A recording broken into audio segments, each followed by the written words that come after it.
Yeah, so we've just done some upgrades on my car, so it's now 150 horsepower. Hey, how big's your engine? Huh? Sorry, how big is it? Oh, 9 inches.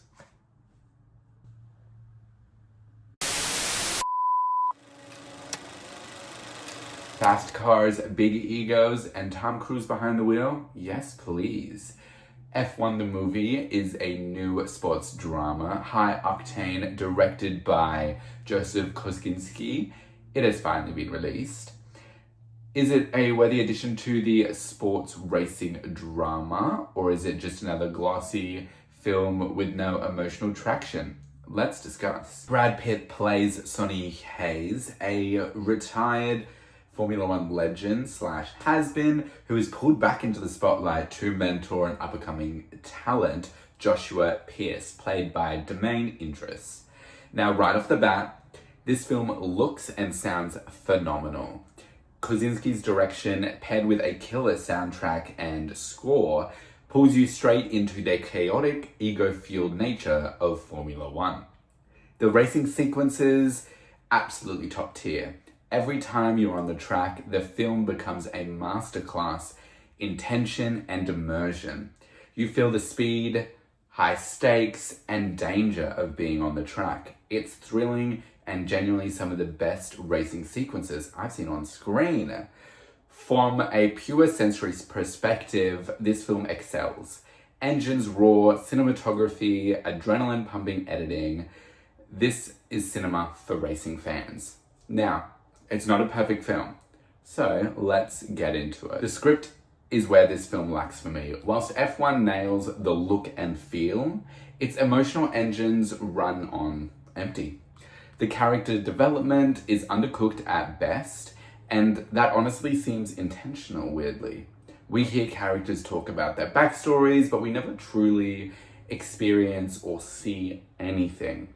Hayes and Pierce connect over their father dying at the same age, but that's about as deep as we get with those two. There are hints that Pierce had a troubled upbringing or, comes from a lower class, but we never see it. It's not fully developed, and a lot just is left on the cutting room floor. It is just expected of us to fill in the gaps. Ironically, the character with the most dimension is Kate McKenna, the team's engineer played by Kerry Condon. We get a real feel for her as a person. We know why she's there, what she's been through, where she's come from, and it's weirdly surprising coming from a side kind of character. Maybe it's just the writing, or maybe it's Condon's performance, but she's the most compelling presence in the film from a script perspective. So more onto the characters. Brad Pitt plays Sonny Hayes. He's giving us classic snarky Brad. Confident, charismatic, and totally believable as a seasoned F1 driver. We can tell that he prepared for this role really, seriously. But off the track, the character starts to fall apart.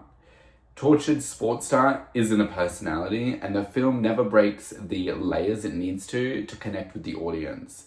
We needed more from Hayes emotionally. Damson Idris as Joshua Pierce, well, kind of the same as Hayes, just younger. He's solid, but the script doesn't give him much to work with. Most of his story arcs are mentioned off screen or in a passing comment.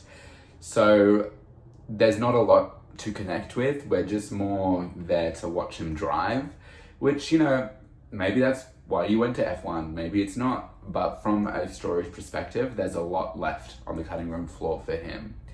And that's frustrating because there's clearly something deeper that never gets explained, and it would have been really interesting to see. Javier Bardem as the team principal, Ruben, is another missed opportunity for me. It would have been really interesting to see these two characters, Hayes and Ruben, and how their careers progressed and how they both needed each other for them to succeed. Just contrasting how they've dealt with and progressed in the racing field would have been really interesting to see. I think there's something oddly symbolic about these two different racing stars and how their lives ended up.